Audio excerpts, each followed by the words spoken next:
Alright, hey there Prox Gaming Crew, and this is Proxify here, and we are back for some more of the Paper Mario 1000-Year Door on the Nintendo Switch. And if you guys do go to see right now, yes, I am back over at the Crazy Steeple once again. I know that I said I was going to be hopefully all said and done with this said place, but of course we are missing out on another said type of enemy that's going to be around, and you guys already got to see who this said enemy was all about here, and that of course is going to have to be with the boos. Now, if you guys remember, we actually had to go and knock around with all the different boos that were floating around within the said area the last time, and that was how we were able to go and meet up with the atomic boo. But however, during the time of the atomic boo battle, I totally forgot about tattling around within the actual said boos as well.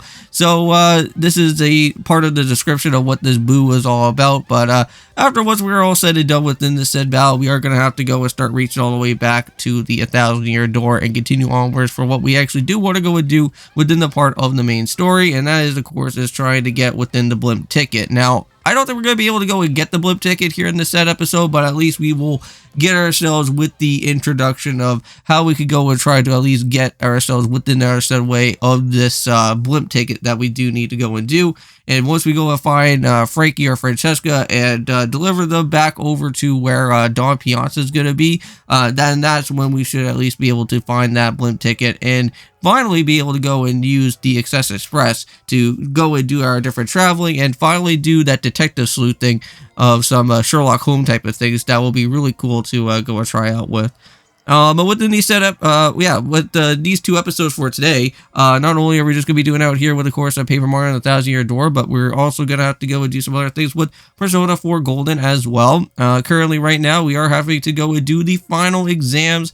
I believe that actually ends on, like, the July 23rd of that actual said day, and then once we're all said and done with all of that, then we can get ourselves back up into action with the continuation of the main story. And to be honest with you, there's not really too many other months left of that said game. I know that you have like about a year or so within the actual game of Persona to at least get yourself all completed with, and I know that we're getting very much closer our way into what August is going to be, and then pretty much by the time that we are into August, then we just have September, October, November, and then also with December as well too, right? I almost said January, which I don't know if you're allowed to go into January or February within that time either, but we'll have to see. Because normally you have like 12 months, right? And I'm pretty sure I think you could actually go into January or February and March. But those are more so like post-game type of months afterwards. Because technically the game actually ends around in December. But then you get like these extra other like 3 months of just doing whatever type of things that happen within the game. Just so that you can at least go and boost up all the different stats of all your different characters. Or just go after the post-game stuff. But yeah, if you guys do go and see over there, there is the garbage can over to our left-hand side. Basically, that garbage can actually does have the X-Naught description that we do need. Because I know that we missed out on the X-Naught of the descriptions from previously from before. But hey, it's alright. We'll be able to go and pick it up. But I think we already went and got majority of all the different Pirate Grotto enemies so far within our time of just going through the cave, because I know that we got some of the regular bubbles and the ghost bubbles, and then we had to run into that big bomb guy. But yes, we can't forget that we also do have with this dude here. Yes, we do have also, of course, have with Merlin, and if you guys remember, we actually do have that up arrow now. Well, once you actually do go ahead through this 1000-year door and then come back over here, Merlin will be outside. He'll tell you his little quote that he went and heard about, or this type of riddle that went on, and once you go and find that said arrow, well, then you can go and give it on over to him here. It looks like we got some sort of mail from a boo. Well, enjoy your not so useless adventure. That's pretty not nice, boo. Thanks, man. I may probably not go and do your quizzes anymore. But there you go. So with this up arrow here, he's gonna have to go and blast himself all the way up into his own attic and find himself a brand new type of orb or new type of stone. This will be for the Ultra Stone or something, and he can just be able to go and use that for the extra power-ups that we actually are going to be using for our team later on. So yeah, kind of like what happened in Paper Mario 64, but this time around, Merlin actually does have it here. Now, he did say that he went and got this from a garage sale, so I'm pretty sure that he must have probably got that from Raven, the type of creature that was back over in the Yoshi Island area. Maybe that's how he found it and picked it up there.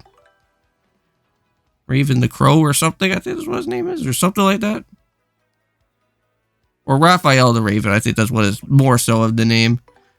Which, funny enough, Raphael the Raven is also a said type of enemy or boss, even in the game of said Yoshi Island. So it's pretty nice how they kind of have that little tie-in together.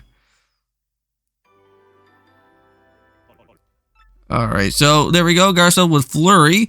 Now we're just going to have to go worry about getting another type of ability, which that will be good for Vivian, and I'm pretty certain that's what we're also going to be setting up with.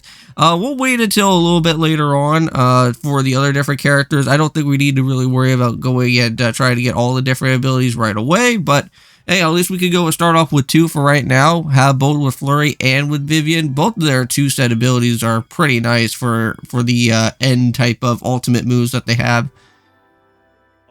Oh yeah, and also too, you can't forget about the one good move that happens with Baby Yosh, or as to say with Binge here, is of course having to be with the Stampede of Yoshis. Now that would be really nice to go and have later on too, but right now we don't even have any other type of Shy Sprites at this point. But yes, our glowing crystal star map is going to be doing this once again, and just like that, we got another pipe over here that will be immensely helpful for what this area is going to be all about, and we can just go and quickly reach all the way over to Frankie and Francesca pretty quickly now without ever having to go and take the ride on over to Cortez's. So basically you do have 2 different options. You could go to Cortez if you want to and sail the 7 seas over there back to Keyhole Key. Or you could actually just go and just take the warp pipe, which that's what we're going to be basically doing and having a much more faster experience throughout there. So yeah, so Don Pianta is basically laying flat on his body here, and he's like in this whole complete depression type of state, which he's not looking too good. This is like what happened before when we would have first met him up with, well, when we were trying to find Frankie and Francesca the first time, I think, right? But don't worry, Don Pianta, we'll make sure that we'll get Frankie and Francesca back. It's just that we won't be able to get the blimp ticket right away here in this episode, but we will be having to hear what their segment is going to be for the next video afterwards, though. We are going to have to do their little side quest mission in this episode, and we are going to have to search for a wedding ring out of all stuff. And yeah, so they went and lost their wedding ring, so we're going to have to go and search for somewhere around within the cave location part of it. Well, not really inside the cave location, but more in the outer part, like just before it. Because there should be like a shimmering bush or something around there. But here's Frankie and Francesca right now. And this is where we be hearing about the lost wedding ring that's going to be going on. Like, what type of clumsy people out here? Like, I thought for sure that, like, having a wedding ring and having that on you, you wouldn't try to lose it, but unfortunately, Francesca did. Ricky still has his.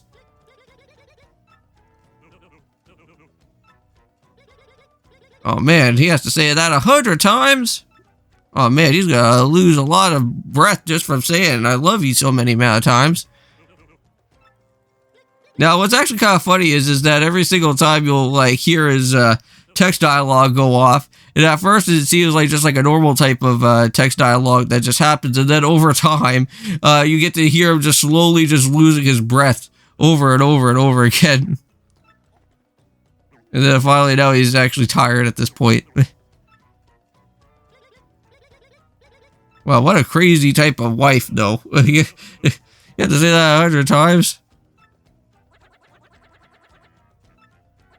Yeah, I think that would be the better idea. Let's go and search for this thing. Unfortunately, you won't be able to find it around over here, though. Even though that would have been pretty nice for it to go and happen there, but... Hey, you know what? We got the wedding ring. Let's go and make our return. And pass that over there to her. And just only with a minute left as well. Now, there is one thing that we are going to have to go and do before worrying about riding back on our way over with Cortez. And that is going to have to be meeting up with that said practice toad.